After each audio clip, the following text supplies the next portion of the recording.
नमस्कार दोस्तों, आज हम बात करने वाले हैं आईपीएल 2026 के एक ऐसे मुकाबले की जिसने फैंस को पूरी तरह झकझोर कर रख दिया। ये मुकाबला था पंजाब किंग्स और लखनऊ सुपर जायंट्स के बीच, जहां मैदान पर एक तरफा नहीं बल्कि पूरी तरह से डोमिनेटिंग प्रदर्शन देखने को मिला। दोस्तों, अगर आपको भी अय्यर की कप्तानी पसंद आई हो तो चैनल को सब्सक्राइब करें। दोस्तों, मैच की शुरुआत से पहले ही माहौल काफी गर्म था। एक तरफ श्रेयस अय्यर की कप्तानी में पंजाब किंग्स शानदार फॉर्म में थी, जबकि दूसरी तरफ ऋषभ पंत की लखनऊ सुपर जायंट्स जीत की तलाश में संघर्ष कर रही थी। टॉस हुआ और एलएसजी ने पहले गेंदबाजी का फैसला लिया, ये सोचकर कि टारगेट चेस करना आसान रहेगा, लेकिन शायद उन्हें अंदाजा नहीं था कि आगे क्या होने वाला है। पंजाब किंग्स की शुरुआत बेहद खराब रही, क्योंकि पहले ही ओवर में प्रभसिमरन सिंह बिना खाता खोले पवेलियन लौट गए। स्कोरबोर्ड पर 0/1 देखकर ऐसा लगा कि एलएसजी ने सही शुरुआत कर ली है और पीबीकेएस दबाव में आ जाएगी। लेकिन इसके बाद जो हुआ उसने मैच की पूरी कहानी बदल दी। प्रियांश आर्या मैदान पर आए और आते ही उन्होंने इरादे साफ कर दिए कि आज वो रुकने वाले नहीं हैं। दूसरे छोर पर कूपर कॉनोली ने उनका शानदार साथ दिया और दोनों बल्लेबाजों ने मिलकर धीरे धीरे नहीं बल्कि आक्रामक अंदाज में एलएसजी के गेंदबाजों पर हमला शुरू कर दिया। पावर प्ले के अंदर ही बाउंड्रीज की बारिश शुरू हो गई थी। आर्या का कॉन्फिडेंस अलग ही लेवल पर दिख रहा था। कभी पुल शॉट, कभी कवर ड्राइव, तो कभी सीधे स्टैंड में छक्का। उन्होंने सिर्फ रन नहीं बनाए बल्कि गेंदबाजों पर मानसिक दबाव भी बना दिया। देखते ही देखते उन्होंने सिर्फ 19 गेंदों में अपना अर्धशतक पूरा कर लिया और इसके बाद तो उन्होंने गियर ही बदल दिया। कूपर कॉनोली भी पीछे नहीं रहे। उन्होंने समझदारी से खेलते हुए गैप्स ढूंढे और लगातार स्कोरबोर्ड को आगे बढ़ाते रहे। दोनों के बीच शानदार साझेदारी बन चुकी थी और एलएसजी के गेंदबाज पूरी तरह बेबस नजर आ रहे थे। जैसे जैसे ओवर बढ़ते गए, पीबीकेएस का स्कोर भी तेजी से ऊपर जाता गया। 10 ओवर के बाद स्कोर 120 के पार पहुंच चुका था और 12 ओवर तक आते आते ये 150 के आसपास पहुंच गया। प्रियांश आर्या अब पूरी तरह अनस्टॉपेबल हो चुके थे। उन्होंने मोहसिन खान, आवेश खान और मयंक यादव जैसे गेंदबाजों को भी नहीं बख्शा और हर किसी के खिलाफ बड़े शॉट्स लगाए। स्टेडियम में बैठे दर्शक हर गेंद पर या तो खड़े होकर चीयर कर रहे थे या फिर हैरानी से देख रहे थे कि आखिर ये हो क्या रहा है। हालांकि 93 रन पर आर्या का विकेट गिरा और वो अपना शतक पूरा नहीं कर पाए, लेकिन तब तक वो अपना काम कर चुकी थी और पीबीकेएस को एक बेहद मजबूत स्थिति में पहुंचा चुकी थी।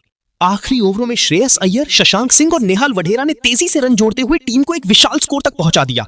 20 ओवर खत्म होने तक पंजाब किंग्स ने 254 रन बना दिए, जो आईपीएल 2026 के सबसे बड़े स्कोरों में से एक बन गया। ये सिर्फ एक बड़ा स्कोर नहीं था बल्कि एलएसजी के लिए एक बहुत बड़ा दबाव भी था, क्योंकि इतने बड़े टारगेट का पीछा करना आसान नहीं होता। अब बारी थी लखनऊ सुपर जायंट्स की बल्लेबाजी की और उनके सामने 255 रन का पहाड़ जैसा टारगेट था। शुरुआत में मिचेल मार्श ने आक्रामक खेलने की कोशिश की, लेकिन पीबीकेएस के गेंदबाज पूरी तैयारी के साथ उतरे थे। अर्शदीप सिंह ने अपनी सटीक लाइन लेंथ से रन बनाना मुश्किल कर दिया, जबकि मार्को यानसेन ने अपनी हाइट और बाउंस का पूरा फायदा उठाया। शुरुआती ओवरों में ही एलएसजी पर दबाव बन चुका था और रन रेट लगातार बढ़ता जा रहा था। ऋषभ पंत ने कप्तानी पारी खेलने की कोशिश की और कुछ शानदार शॉट्स भी लगाए। उन्होंने तेजी से रन बनाते हुए टीम को मैच में बनाए रखने की कोशिश की, लेकिन दूसरे छोर से उन्हें ज्यादा सपोर्ट नहीं मिला। निकोलस पूरन से काफी उम्मीदें थी, लेकिन इस मैच में वो अपनी लय में नजर नहीं आए और पीबीकेएस के गेंदबाजों ने उन्हें खुलकर खेलने का मौका ही नहीं दिया। जैसे ही मिडिल ओवर शुरू हुए, पीबीकेएस के स्पिनर्स ने मैच पर पकड़ मजबूत कर ली। युजवेंद्र चहल और हरप्रीत ब्रार ने रन गति को धीमा कर दिया और एलएसजी को बड़े शॉट्स लगाने के लिए मजबूर किया, जिससे प्रेशर और बढ़ गया। आखिरी ओवरों में एलएसजी के कुछ बल्लेबाजों ने बड़े शॉट जरूर लगाए और स्कोर को 200 तक पहुंचाया, लेकिन तब तक बहुत देर हो चुकी थी। रिक्वायर्ड रन रेट इतना ज्यादा हो चुका था कि वापसी लगभग नामुमकिन हो गई थी। 20 ओवर के बाद एलएसजी का स्कोर 200/5 रहा और पंजाब किंग्स ने यह मुकाबला 54 रनों से जीत लिया। ये जीत सिर्फ एक जीत नहीं थी, बल्कि पूरे टूर्नामेंट के लिए एक स्ट्रॉन्ग स्टेटमेंट थी कि पीबीकेएस इस बार खिताब के लिए पूरी तरह तैयार है। अगर इस मैच की बात करें तो सबसे बड़ा फर्क दोनों टीमों की अप्रोच में था। पीबीकेएस ने शुरुआत में झटका लगने के बावजूद अटैकिंग क्रिकेट खेला और मोमेंटम को कभी गिरने नहीं दिया, जबकि एलएसजी प्रेशर ने आकर अपनी रणनीति पर टिक नहीं पाई। प्रियांश आर्या इस मैच के सबसे बड़े हीरो रहे, जिनकी 93 रनों की पारी ने मैच का रुख पूरी तरह बदल दिया और उन्हें प्लेयर ऑफ द मैच भी चुना गया। तो दोस्तों, इस मुकाबले से साफ हो गया है कि पंजाब किंग्स इस सीजन की सबसे खतरनाक टीमों में से एक बन चुकी है। अब देखना होगा कि क्या वो इस शानदार फॉर्म को आगे भी जारी रख पाती हैं या नहीं।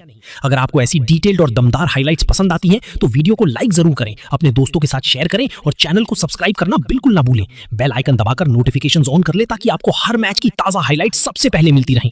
कमेंट करके जरूर बताएं कि आपको इस मैच में सबसे ज्यादा कौन सा मूवमेंट पसंद आया। मिलते हैं अगली वीडियो में, तब तक के लिए धन्यवाद।